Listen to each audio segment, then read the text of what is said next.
Afternoon, committee. Call the hearing to order. First item of business today, we're going to open the hearing on House Bill 2597. Supervisor Wagner, would you brief us on that, please?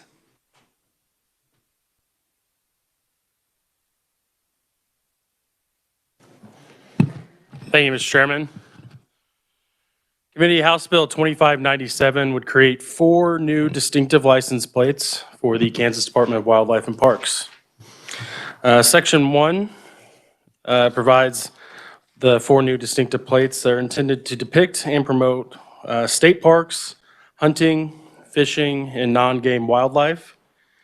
Any owner of a vehicle upon proper registration and payment of the regular license fees may apply for one of these plates.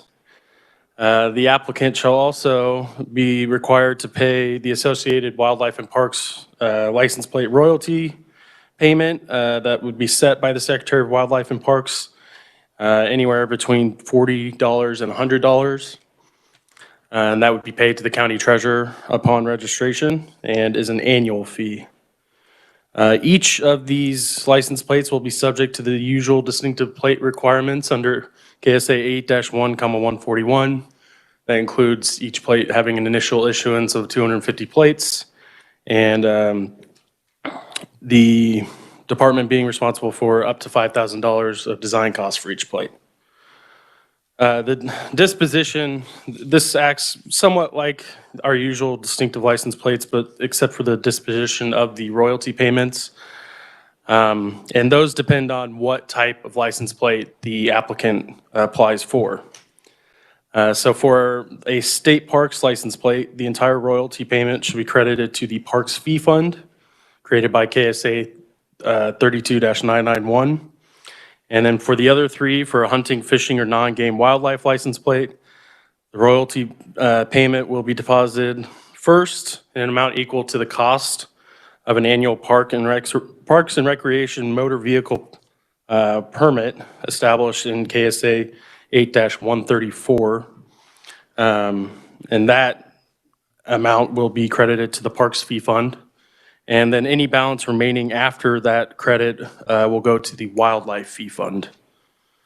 Then Section 2 of the bill amends KSA 32-901 to provide that a motor vehicle issued a license plate under Section 1 shall constitute a permit allowing the driver of the vehicle the rights and obligations to enter a state park as if the driver were an annual permit holder for a valid Parks and Recreation motor vehicle permit. Additionally, the motor vehicle must have a current unexpired registration and display the license plate on the vehicle. And with that, I'd be happy to answer any questions. Questions for the reviser? Representative Jacobs. Thank you, Mr. Chair. Thank you, Chris. Did you say that the department would take the fee of $5,000 for this? No, they would be responsible for the design costs on the plate under the statute that requires those for distinctive license plates. And that could be up to $5,000? The design costs can, yeah. Okay, thank you. Further questions? Representative Del Perdang. Thank you, Mr. Chair. I'm looking at Section 2 toward the bottom there, but is it the access to the state parks, is that only for the state park tag, or is it also include the hunting, fishing, and wildlife one? Not. And the permit allows. In other words, does it include all the tags or just the state parks tag? It includes all of the tags. That's what I was looking for. Yeah. Okay, thank you. Further questions? Representative Jacobs. Thank you, Mr. Chair. Begging your pardon. Chris, are there already designs out there that are kicked around, these designs of these license plates? I'm not sure. That would be up to the department and the division to sort out the designs. Further questions? See none, thank you. First proponent I have is Secretary of Wildlife and Parks, Brad Lovelace. Welcome to the committee.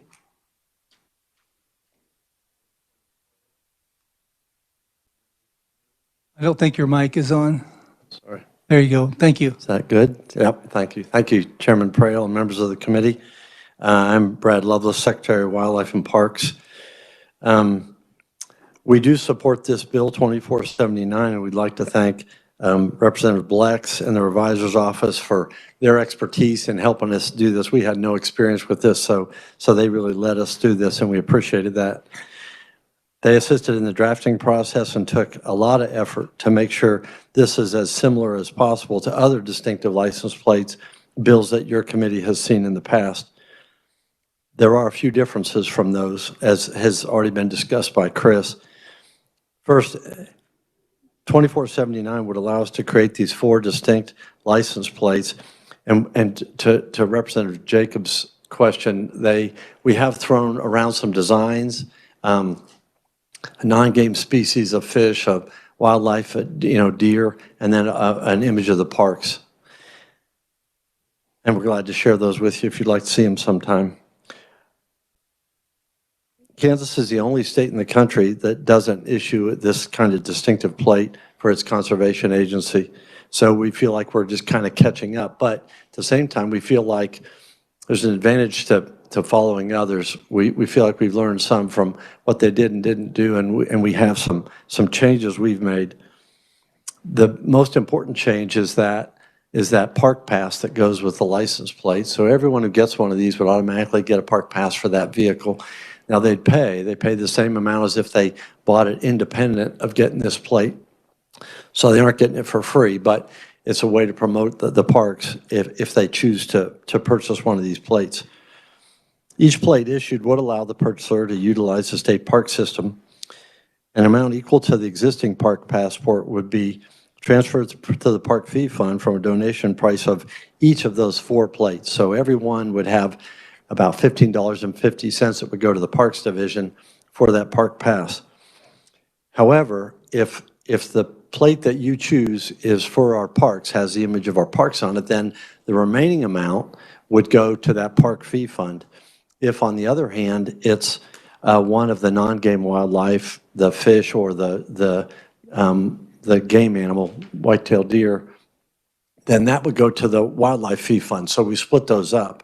And in fact, we intend, because we've already gotten feedback from people saying, excuse me, I'd like to support the non-game fund, for instance, or I'm a big hunter, I want to support the wildlife program. We will work to separate those and make sure those funds go in that direction that the purchaser intended them to go in.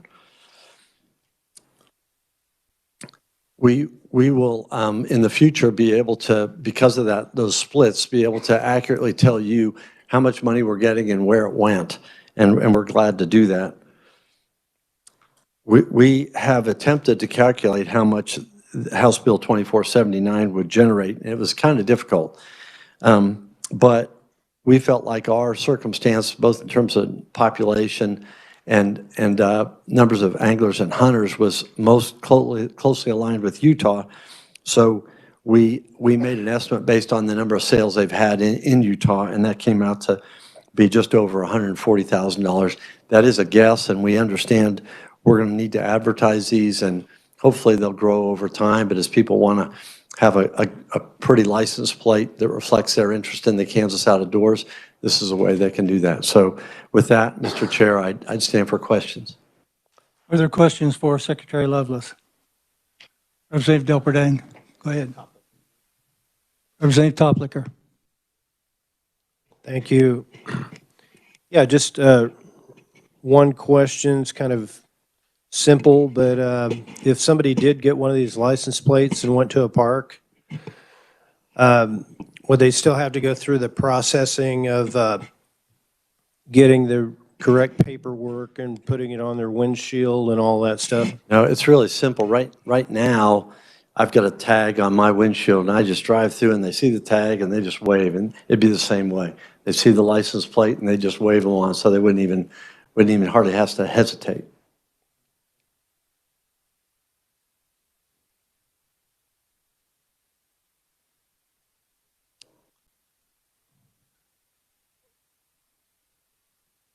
Representative Helgerson.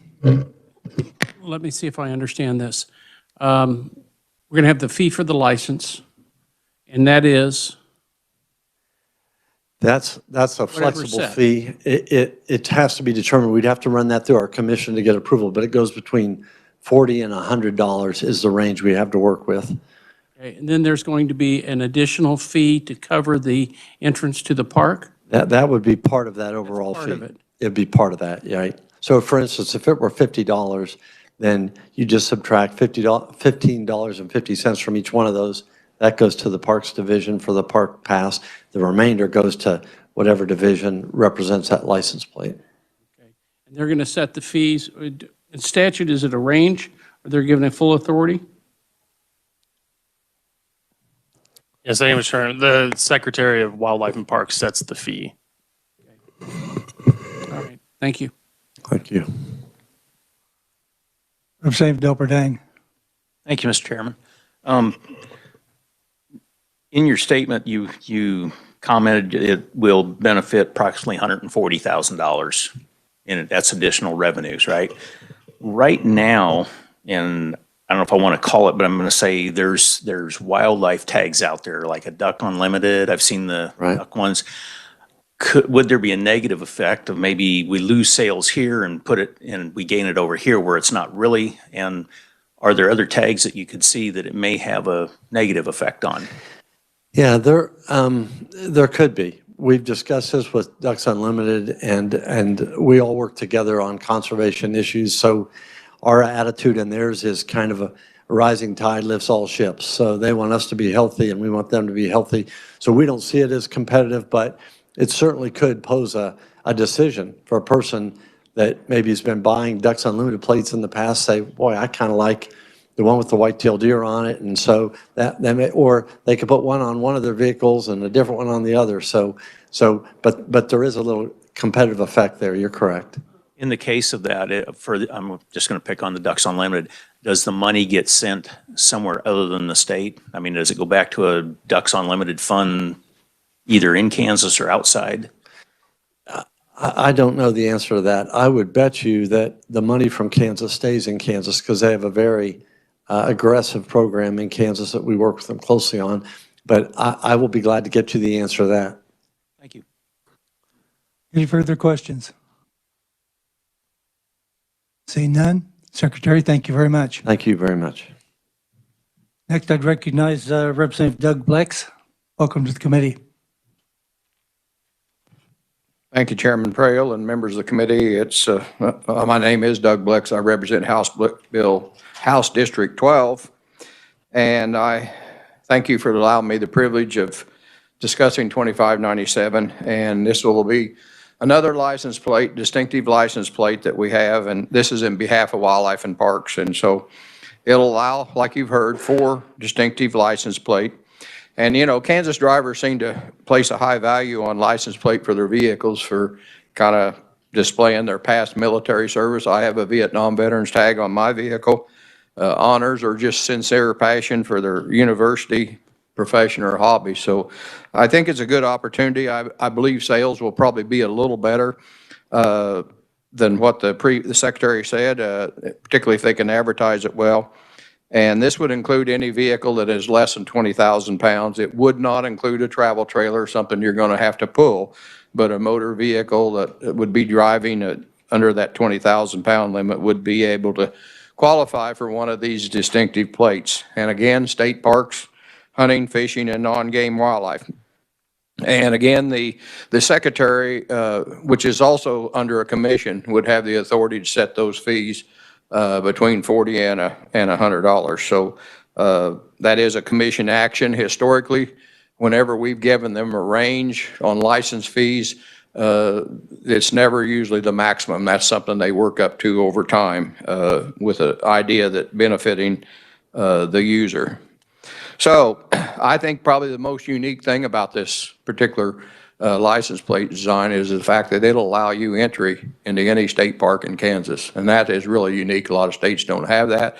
Not only are you displaying your passion, you're also being able to get into a Kansas state park free without any other, of course, you obviously have electrical and those charges, but any entry pass, you're in free. So that's a good deal. And I think will be a good seller. Not only will you be able to display your favorite type of tag. And there's been some designs kicked around. I've talked to some of the people. Actually, Wildlife and Parks probably does have the ability in some graphic designs within their own department to come up with some of these designs. So the cost of the representative from Bourbon County asked would maybe less if they use in-house type people. White-tailed deer would more than likely be the most logical. Largemouth bass would be the second. The black-capped chickadee bird would probably be the non-game. And the state park, I'm not sure. They're working on that as to what they would put on there for the license plate. And one thing, having worked for the department for a number of years, the one thing we've seen within the department, and the department is very conscious on fee. For example, state park funding used to had state general fund in it. Now it's almost entirely fee funded within that. But on the wildlife and fisheries side, whenever you purchase say a gun at a gun shop, there's a 11% excise tax at the federal level, Pittman-Robertson Act, that you never see the tax on your itemized ticket, but that money is given back out to the states based on the number of licensed hunting and or fishing buyers in each state. So the one good thing that we've always had is a lot of people support non-game. They just flat don't hunt, or they may not like to hunt, but they may be bird feeders. They may like to do something for non-game, and yet there's really no mechanism. There's no license to watch birds. And, they basically have been, so hunters and to some degree fishermen, particularly hunters, have been subsidizing non-game conservation efforts on, say, our public lands for a long time. So this would at least give an opportunity for non-game people that may not hunt. That would allow them to be able to participate, display a tag that they really like, as well as be a contributor to their passion. So this is strictly a voluntary. I mean, you don't have to buy this tag, but I think the revenue and the funds would be a good deal. There's no tax money involved in it. So I would ask for your support of this bill, and thank you for the opportunity to allow me to present this, and I'll stand for any questions, if any. Are there any questions? Seeing none, thank you. Thank you. I have no other proponents listed. Does anyone else wish to speak as a proponent? Hearing none, I have no opponents and no neutral. Does anyone wish to speak on either? Hearing none, we'll close the hearing on House Bill 2597 and open the hearing on House Bill 2567. Supervisor Wagner.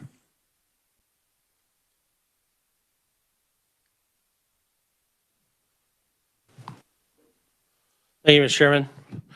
Committee House Bill 2567 changes various fees relating to the registration and titling of vehicles, and changes where certain fees and portions of fees are deposited. Various fee increases and decreases to registration and titles occur throughout the bill. Many of the fees are reduced anywhere from 50 cents to $5. There are many categories that it affects, such as personalized license plate fees, original certificates of title, name change, title and registration, non-highway vehicle titles, titles for mobile homes, replacement license plates. So it's kind of far-reaching in where these reductions hit. And the reason for many of the fee reductions is that it corresponds with certain new fees and the disposition process for those fees. Under current law, license fees and registration fees collected by county treasurers and the division and any contractors are required to be deposited into special funds to help pay administrative expenses to those entities for providing registration titling services. So Section 7 of the bill removes requirements in KSA 8-145 for all entities to deposit 75 cents of each license application, 75 cents of each license plate, transfer, and $2 for each certificate of title application to that special fund for the administrative expenses. So that part would be removed. Section 7 also states that 75 cents for vehicle registrations relating to commercial vehicles and apportionment registrations should still be deposited into the special fund. So those apportioned registrations will remain unchanged. Section 8 of the bill is kind of more the substance. It creates an increased uniform fee of $10 for all vehicle title applications, registrations, and renewals processed by the division, county treasurers, or division contractor. But relatedly, it also removes the ability of county treasurers to charge additional fees on those registrations and renewals. So the $10 fee would be the only thing that applies for those services. And then finally, another fee increase would be in Section 13, provides an increase relating to salvage vehicle permits to be able to operate on highways. And that fee is increased from $1 to $10. And I'd be happy to answer any questions. Other questions for the reviser? Representative Hoheisel. Thank you, Mr. Chair. And yeah, thank you for that explanation. Is this similar to the bill we heard 2 years ago? Yeah, it was 2019 bill. It was House Bill 2180. A few changes here and there, but pretty Do you similar. remember what the fate was of that legislation? I believe it passed out of committee actually in the 2020 session, and I'm not sure if it passed in the House. I'm sorry, I can look that up. Thank you, Mr. Chair. Any further questions for the reviser? Representative Cybert. Thank you, Mr. Chairman. I was trying to read this, but I'm not a lawyer, and I don't have one on retainer. Is this increasing all the fees, even on farm trucks, because it says what takes out which and puts in that? Which and that are more technical changes from our office. Those are the ones that always catch you that we don't catch. Yeah, those are technical changes. For farm trucks, I believe it would be related to that new uniform $10 fee, so there could be some sort of an increase or decrease depending on what additional charges were on those. Could be or will be. Could be. I'll for sure look into those specific fees and see what the increase. Because the way I read that, it's raising all the farm trucks to the same price as commercial trucks. No, that's not correct necessarily, but I will look into those specific fees. And I'd like a definite answer on that. Thank you. Thank you very much. Further questions? Vice Chair Delperdang. Thank you, Mr. Chair. Would you be able to expound at all on what I'm going to call the trickle-down fees? In other words, the division of vehicles will increase by $156,000, but will it increase the funds retained by each of the county where you go to renew titles or vehicles and they keep a certain percentage or a small percentage? Will that number increase or will it remain constant and the rest goes to the state? I believe the intent of the bill is for the county treasurers to collect more of that fee, and instead of having to deposit it to a state, they would keep. And in your explanation, it said 2567 would increase annual revenues to the division of vehicles. That's where it kind of stops. I don't know if I said that in my brief. I'm sorry, I guess I'm reading the division of budget, so. The uniform fee was previously $5. Yeah. The one that I said increased to that uniform fee of $10, that used to be $5. However, that could be the same or different depending on what type of fees the county treasurer specifically attached. But I think that fee increases for the division of vehicles. So this may be the improper question for you then, but I'll figure that out, but thank you. Seeing no other questions? Thank you very much. First proponent I have is Mr. Larry Maw, Shawnee County Treasurer. Welcome to the committee.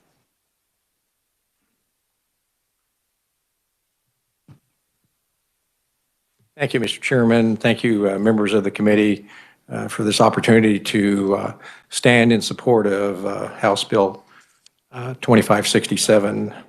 I'm Larry Maw, Shawnee County Treasurer.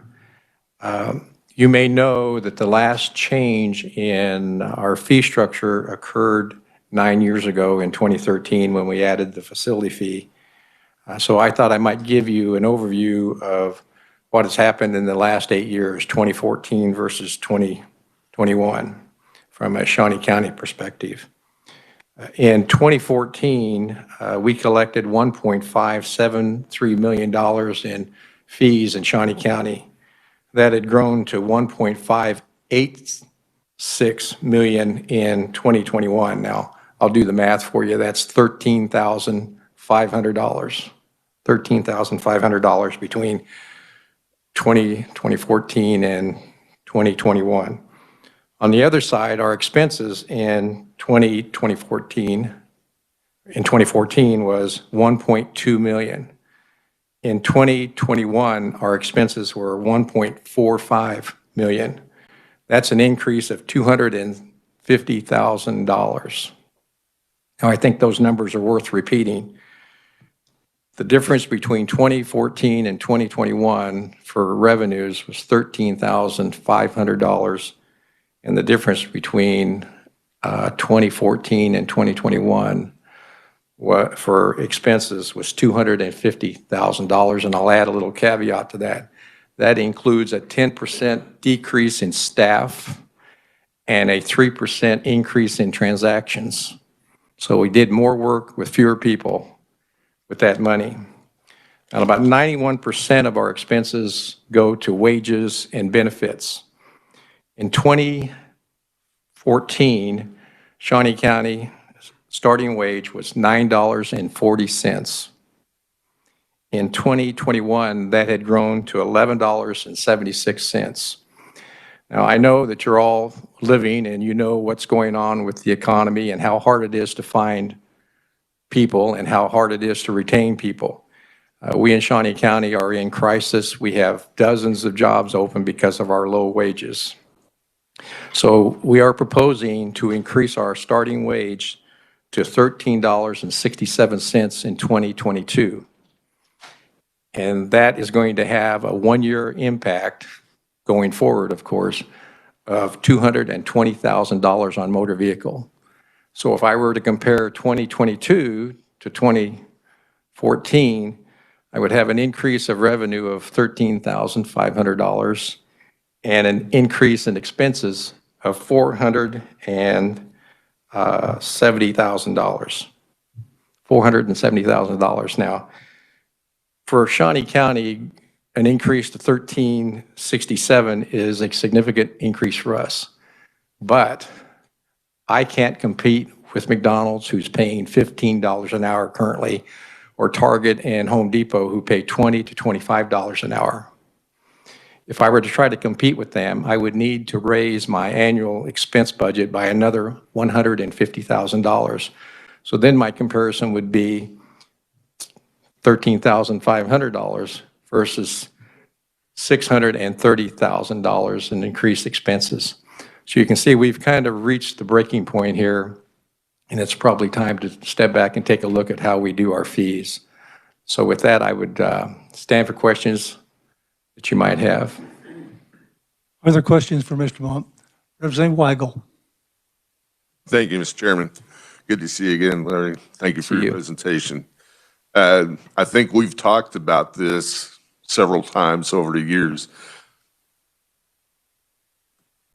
If my memory serves me correctly, one of the things that the treasurers did was, or was implementing was combining all the fees to, I think, was to make it more efficient, correct? Yes, the fees we have now consist of about 14 to 15 individual fees from 75 cents to $2, $3 here. That's very hard to explain to the consumer and hard to understand even for ourselves. And it doesn't change over time, even though our workload may change. And I don't want to get into the testimony of Shiloh, who's going to talk about that in particular. But yes, we are looking to simplify and to be more transparent about what we charge.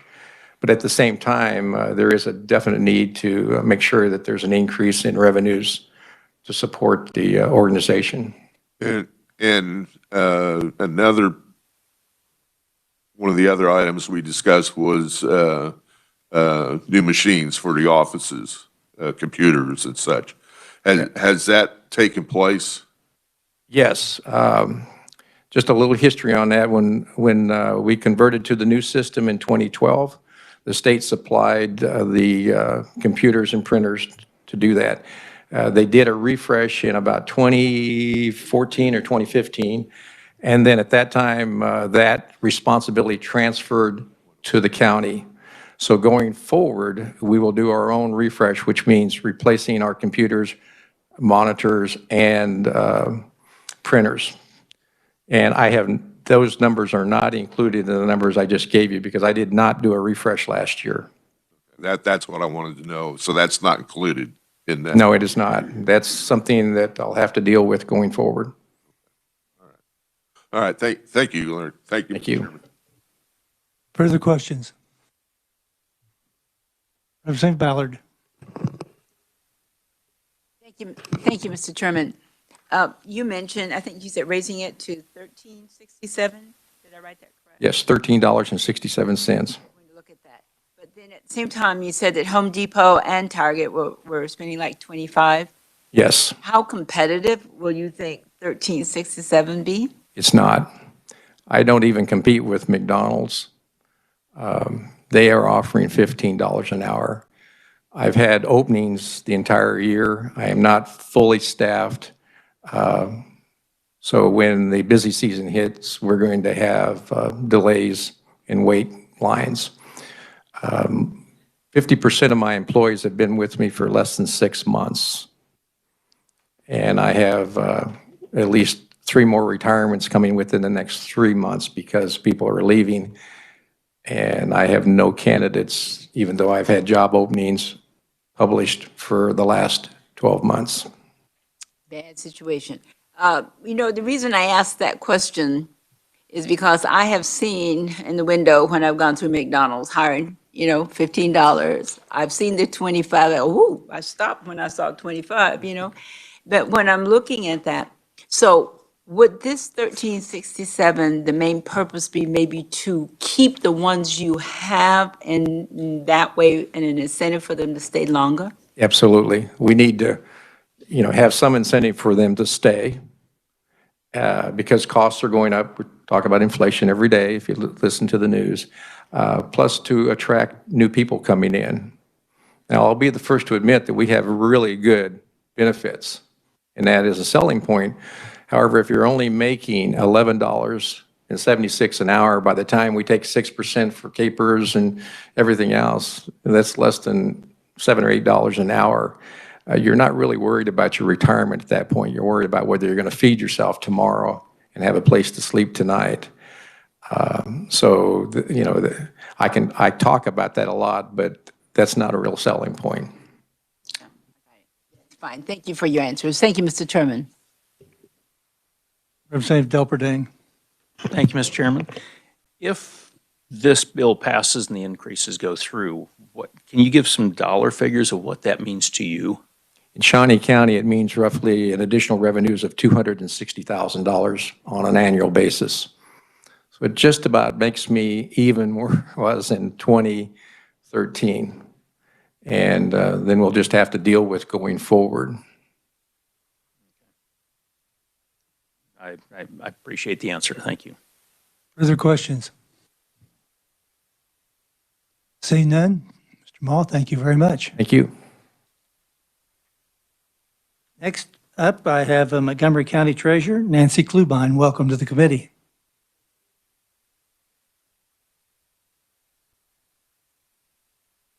Chairman Perrell and members of the committee, thank you for the opportunity. I'm not sure that mic is on, or if you pull it down. I'll leave the light down here.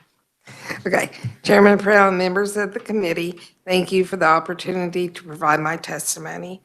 I'm Nancy Klubine, Montgomery County Treasurer, and I am here in support of House Bill 2567.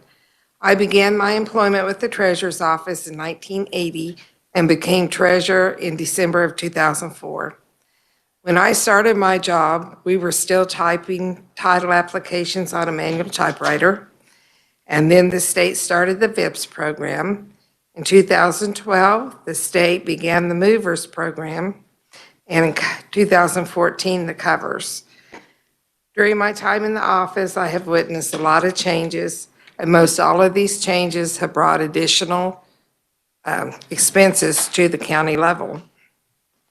The motor vehicle office is not a county levied fund.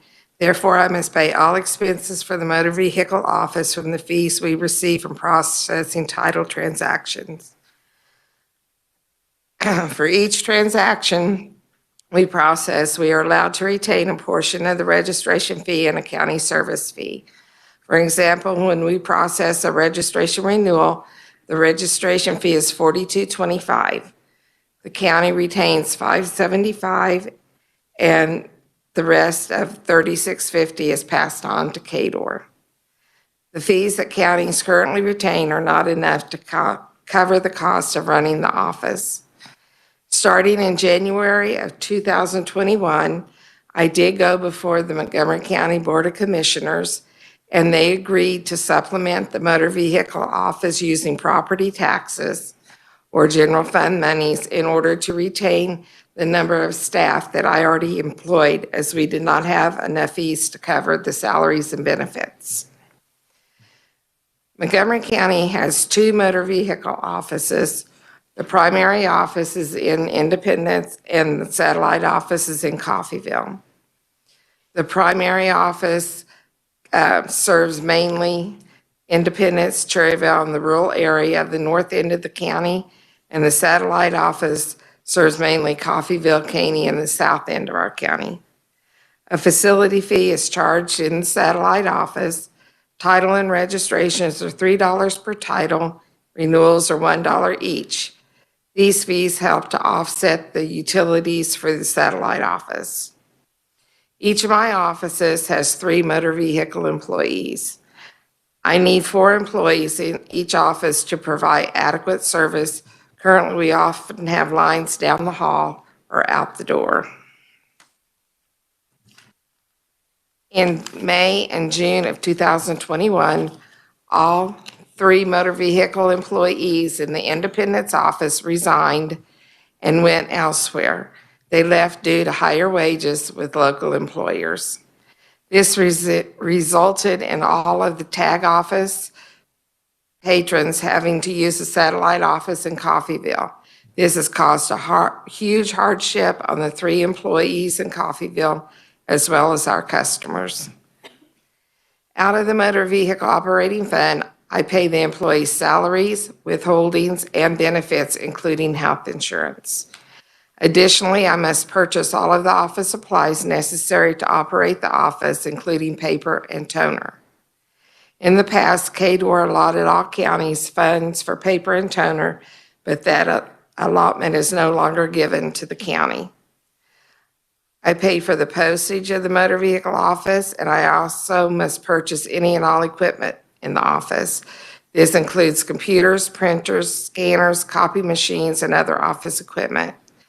In the past, most of this equipment was provided by the state. This expense is now shouldered on the county level. These items are high-dollar expenses, and I do not have the funds to purchase or replace computer equipment. The motor vehicle operating fund must remain in the black at the end of the year. Speaking from experience, if I have to reduce the number of staff, it will be a hardship on our customers and staff. Therefore, I support House Bill 2567, which will increase the motor vehicle operating fund. The increase is much needed by county motor offices throughout the state. Thank you for the opportunity to testify, and I respectfully ask for your support of House Bill 2567. Are there questions for Treasurer Klubine? Representative Minix.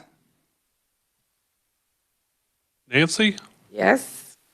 I've got a vision in my mind, and you tell me where I'm wrong. Within the Treasurer's Department, you kind of have 2 divisions. One takes care of the motor vehicle stuff, and the other side takes care of the county treasurer's business. Yes. Which is an extremely busy side of the office also. Something we saddled you with last year was sending out statements to property tax payers about what their taxes might be, and that happens in what, August or September? It's an additional responsibility that we've put on you and the clerk's office, basically. Am I close? The clerk's office did that. Well, I know who provides, Doing it. I know who provides a lot of the information, and the software within the courthouse has to coordinate with everybody. But you provide a lot of services on both divisions, basically in support of state operations.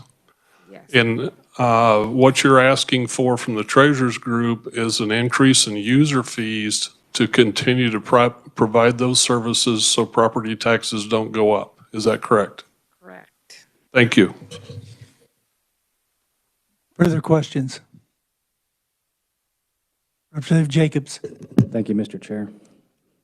Ms. Nancy, what would you guesstimate the average yearly stipends or the money that's being taken out for Kansas Department of Revenue out of your county, you reckon? The salary and benefits of one employee is what's been taken. And that would probably be maybe 60, 70,000 a year. And maybe the revisor or somebody else, with each individual budgets, 105 counties, how much is the Kansas Department of Revenue actually taking out for your department, I guess? If it seems like that and maybe I'm way off base, but if the Kansas Department of Revenue is taking too much money out, can we have them not take so much money out?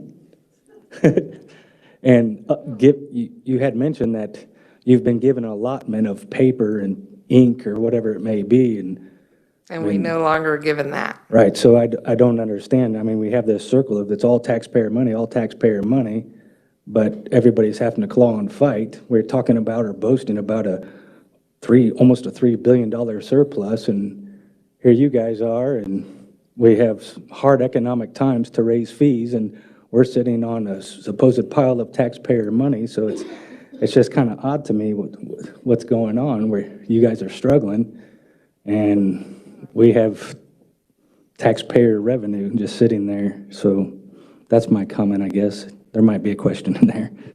Okay. Further comments or questions? Seeing none, thank you very much. Thank you. I'd like to welcome Riley County Treasurer Shiloh Hager. And did I pronounce it right or wrong? You got it right, Hager. Okay. Thank you. Thank you for this opportunity to speak to you this afternoon. As my other colleagues have pointed out, what the intent of this bill on behalf of the county treasurers is to help fund the motor vehicle operations within the county treasurer's offices that are currently being subsidized by ad valorem tax dollars in almost all the county offices. And my county is no different. In 2021, the general fund of Riley County covered approximately $450,000 in salaries and benefits for employees that work in my office that perform motor vehicle work for about 90% of the time. If this bill is passed, Riley County would see an estimated increase in revenue of about $245,000, which I am well aware does not make up the entire deficit for my county. But one of the things that we really tried to do when we were coming up with this bill is provide consistency across all the counties, in addition to transparency to our customers. So even though the $10 doesn't bring my county whole, if we decided $10 would benefit as many counties as possible without having a significant increase to the customer. Another area of inconsistency across the state is the facility fee that Larry mentioned. It was brought up to help make up some of the shortfall that some of the counties were seeing, but there are two problems with the facility fee. One, it is only charged to customers that come into a county office building to do work. So many counties felt that it was unfair to their taxpayers to charge them an additional fee to come into the office to do work. The second problem was that the facility fee never would show up on the renewal notices. So many customers would come into the office and then get upset because they didn't know that there was an additional fee for them to come into the office. So with the elimination of the facility fee, there would be consistency among all the counties in the fees that they are charged, and then the customers would know exactly the amount that they were going to be paying because the amount on their renewal would be the amount of money that they would owe. In my written testimony, I gave you an example of what a typical titling transaction would look like. And as you can see, there are many what I call non-transparent fees that are included, such as a $10 title fee, the county gets $2, the state gets $8. Of the registration of a $30 registration fee, we get 75 cents. We are proposing to eliminate all of those little individual fees and just have one fee that would cover all of the money that would come to the county. And also in that example, I show on a typical title in Riley County, a customer would see a $1 increase in what they would be paying because they were already paying $9 in that particular transaction. For a renewal, a customer would see an increase of about $4.25 if this would be passed. If you were a county that charged the facility fee, you actually would potentially be seeing a decrease in what you would be paying for a title transaction because you were paying $9 within the transaction plus a facility fee. The county treasurers, we feel, have worked very, very hard over the past almost 4 years now trying to come up with a fee that would help fund the motor vehicle operations within the county office buildings. We feel like this fee is very transparent to the customer and it's consistent across all 105 counties, and we would really appreciate your support on this bill. And I'll stand for questions. Are there questions?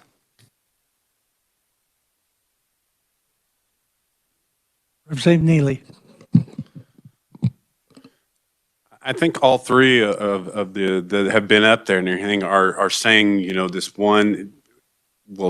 fee will take care or help or kind of assist and everything, but doesn't really take care of everything that needs to be taken care of. I mean, and when you start telling me that it's $1 and it's $4 and everything that way that you're adding on there, what is it that we need to add on there and everything to help you? Well, the problem is because it is completely transaction-based, a county that has more transactions, if you had a higher fee, they could actually be seeing a huge increase in revenue, whereas a county like myself may only just come break even. We really didn't want anybody to see a big windfall of money because we didn't feel that was fair to the taxpayers either. So we just wanted to see what we could come up with that would help as many of the counties as possible, and this is what we came up with. Okay, thank you. Further questions? Representative Ballard. Thank you, Mr. Chairman. I'm going to follow the question of the previous representative. Would it be easier, even though you said on one of these you get 75 cents and then the other you get a certain amount? Trying to think how to ask this question because it's a little devious, okay? If you put a lump sum and people see how much they're really paying, they get really upset, you know, like it's like $3 was here. But if they paid 50 cents over here, they paid 75 cents, they generally don't pay attention to it. So what's your logic behind just one fee? Is that to make it easier for me and eliminate all the bookkeeping of counting and stuff? Or is it a more efficient way to do it? I think over time, the fee structure just kind of got piecemealed together. So at one point we got to start keeping the $1.50 the lien holder fee. And so we felt like this would be just very transparent to the customer. So instead of $30 and $29.75 going to the Department of $29.75 going to the Department of Revenue and the 75 cents coming to us, the customer would see exactly their registration is really $29.75 and their title is actually $8. And so that's what they would see on their invoice, that all of those fees that we were getting, but weren't known to the customer. So that's what we were trying to do, Break it down so that they know when you say, instead of, where the money was it was going. itemized, pretty much, so that they would know exactly what they're spending, instead of looking at $30 and then wondering what all did it cover. Correct, That correct. explains it. Thank you very much. You're welcome. Are there any other questions? Any questions online? Hearing none, thank you so much. Thank you. That's all the proponents that I have listed that wish to speak. Does anyone else wish to speak? Yes, Treasurer Ma. Thank you, Mr. Chairman. I'd like the opportunity to answer the question that was over here of how much of what percent of the money goes to KDOR, if that would be all right. When we were doing our study, 85% of the fees that we collect go to KDOT. And I know KDOR's here, so I'll let them speak for themselves, but they don't receive the funds directly. It goes to KDOT, and then they are funded by KDOT. Is that correct? So just so that is clarified, it's not going to KDOR, it's going to KDOT, and it's 85% of the fees collected. Thank you. Does anyone else wish to speak as a proponent?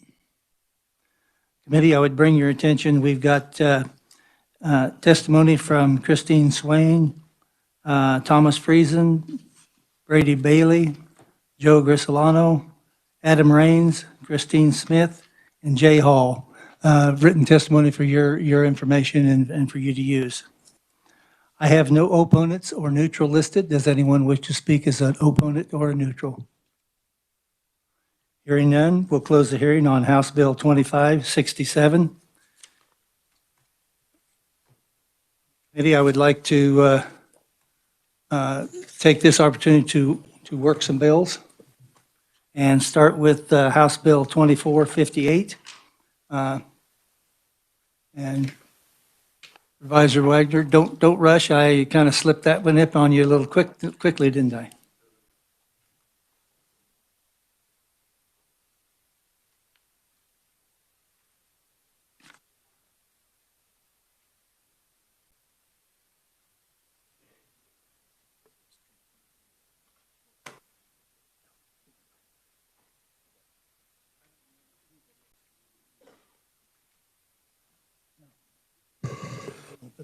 Hey, Mr. Chairman, House Bill 2458 designates a portion of US Highway 56 in Johnson County as the PFC Shane Austin Memorial Highway. The highway will begin from the northeastern city limits of Edgerton and go northeast to the southwestern city limits of Gardner and Johnson County. And I'd be happy to answer your questions. Question for Representative Helgerson. Not a question, but I wondered if you wanted a motion to adopt the committee. Yes. Mr. Chairman, I move that we pass out House Bill 2458 favorable. Is there a second? Second by Representative Proctor. Is there discussion? Hearing none? Yes, there is, I'm sorry. Representative Hauser. Thank you, Mr. Chair. I can't yell at you. I'd like to add to that, make a substitute motion that we would also put this on the consent calendar. Representative, we've been instructed that if we put them on consent calendar, every day that we're on pro forma does not count as a day, and sometimes it delays us. Thank you. I wasn't aware of that, Mr. Chair. Yes, sir. So I would prefer to not put it on the consent calendar. Any further questions? Representative Helgerson, you may close. I close. You've heard the motion to pass House Bill 2458 out of committee. All those in favor signify by saying aye. Aye. Opposed, no. Motion carries.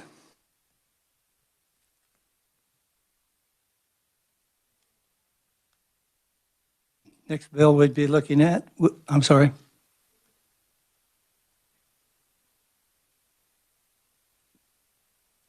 Next bill we'd take a look at would be House Bill 2476. Supervisor Wagner. Representative Weigel. Sorry, Miss, I was trying to get your attention. I'd like to have my vote recorded as an affirmative for that last bill. Okay.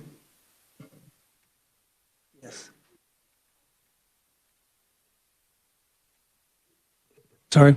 Thank Mr. you, Wagner? Thank you, Mr. Chairman. House Bill 2476 would create 2 new distinctive license plates for Silver Star Medal and Bronze Star Medal recipients. These plates would be exempted from the usual distinctive plate requirements, initial issuance and design costs. There are some additional language pertaining to providing and the death of the person with the license plate, the surviving spouse or family member can be entitled to possession of it, but not display on a vehicle. And I'd be happy to answer any questions. Are there any questions? Seeing none. Representative Helgerson?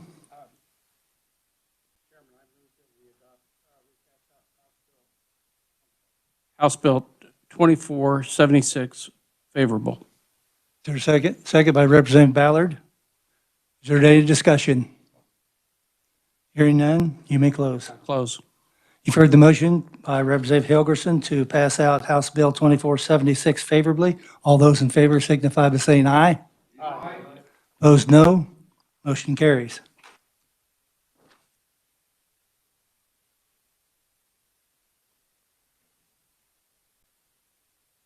Mr. Wagner, would you brief us on House Bill 2478? Thank you, Mr. Chairman. House Bill 2478 would designate a portion of U.S. Highway 166 in Sumner and Cali counties as the Sergeant Evan S. Parker Memorial Highway. Highway will begin on the portion of U.S. 166 from its junction with U.S. 81 in Sumner County and then go east to the western city limits of Arkansas City in Cali County. And I'd be happy to answer any questions. Are there any questions? Seeing none. Representative Helgerson. Mr. Chairman, I move that we adopt House Bill 2478 favorable passage. Is there a second? Second by Representative Weigel. Is there further discussion? Hearing none. Further discussion? None? Okay. Representative, you may close. Move the bill. You've heard the motion by Representative Helgerson to move House Bill 2478 favorably. All those in favor say aye. Opposed, no. Motion carries. I'd like to move on to House Bill 2483. Oh, I'm sorry, Representative Weigel. Did you record my vote on that? Yes, okay. Next bill will be House Bill 2478, Supervisor Wagner. 2483, I'm sorry. Thank you, Mr. Chairman. House Bill 2483 would provide for the Daughters of the American Revolution license plate. It's a standard distinctive license plate that would be subject to the provisions of KSA 8-141, which requires an initial issuance of 250 license plates and payment of the design costs by the sponsoring organization of up to $5,000. And a royalty payment would be established for those license plates set by the sponsoring organization, Daughters of the American Revolution, anywhere from $25 to $100, which that royalty payment will be deposited into a royalty fund and paid out to the Daughters of the American Revolution. And I'd be happy to answer any questions. Are there any questions? Hearing none. Representative Helgerson.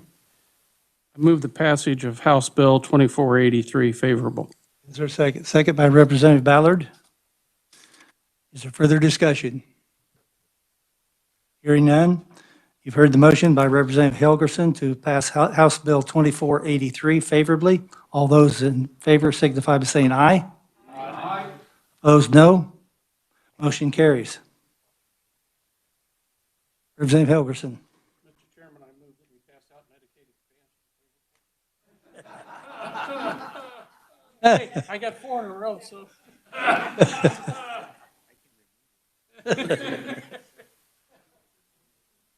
Okay, committee, that does complete our business for the day. Just keep in mind, we will be meeting on Monday, Valentine's Day. We're going to have a transportation meeting. We're going to hear House Bill 2609, 2628, and 2633, and plan to do final action on Senate Bill 101 and House Bill 2597. With that, we are adjourned.